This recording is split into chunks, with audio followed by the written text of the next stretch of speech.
ज्या मागण्या जिल्हा परिषद स्तरावरच्या आहेत त्या निश्चितपणे आम्ही या ठिकाणी सोडवण्याचा प्रयत्न आमच्या पदाधिकाऱ्यांचा असणार. आणि ज्या शासन स्तरावरच्या मागण्या आहेत त्या मागण्यांच्यासाठी आपल्या जिल्ह्यामधले चांगले तत्पर लोकप्रतिनिधी आहेत, मंत्री आहेत, खासदार आहेत, आमदार आहेत, त्यांच्या माध्यमातून आपलं एक शिष्टमंडळ घेऊन आमचे नेते खासदार आदरणीय धनंजय माडिक साहेब आहेत, आमचे आमदार अमल माडिक साहेब आहेत, पालकमंत्री आंबेडकर साहेब आहेत, मुश्रीफ साहेब आहेत, सगळेच आमचे महायुतीचे जे नेते आहेत त्या नेत्यांना आपण भेटून जे शासन स्तरावरचे आपले प्रश्न प्रलंबित आहेत निश्चितच त्या प्रश्नांच्या बाबतीत आपण न्याय देण्याबाबत त्या लोकांच्या पण आपल्या व्यथा मांडल्या आणि या व्यथा मांडून अमरभाऊंनी सांगितलं त्या पद्धतीनं सगळेच प्रश्न एका वेळी भेटतील असं शक्य नाही, परंतु ज्या वाजवी मागण्या आहेत आपल्या, ज्या मागणीमध्ये मला आता तुम्ही सांगितलं की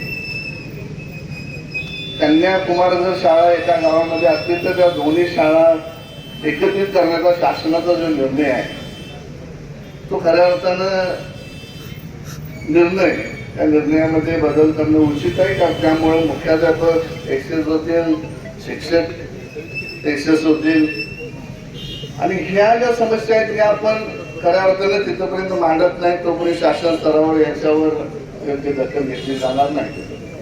आपण या मागण्या राष्ट्रपणे मांडू. तुमच्या सोबत आमचे सर्व आमच्या अध्यक्ष मॅडम, जिल्हा परिषदच्या आमचे शिक्षण सभापती, आमचे सर्व विषय समितीचे सभापती, जिल्हा परिषद सदस्य ते तुमच्या सोबत आहे.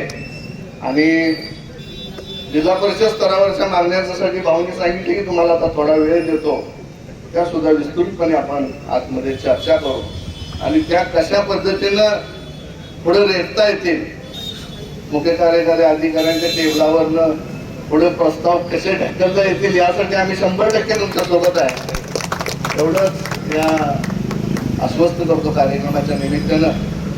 आणि कोल्हापूर जिल्ह्यामध्ये शिक्षण क्षेत्रात क्रांती केली आणि देशामध्ये आपल्या जिल्हा परिषदचं नाव लौकिक केलं, त्यामध्ये शिक्षकांचा सिंहाचा वाटा आहे तुमचं सर्वांचं. हे आहे गोकुळचं श्रीखंड, अगदी जिभेवर रेंगाळणार. जिभेवरच नाही तर मनावरही रेंगाळणार. गोकुळ श्रीखंड, मनावर रेंगाळणार.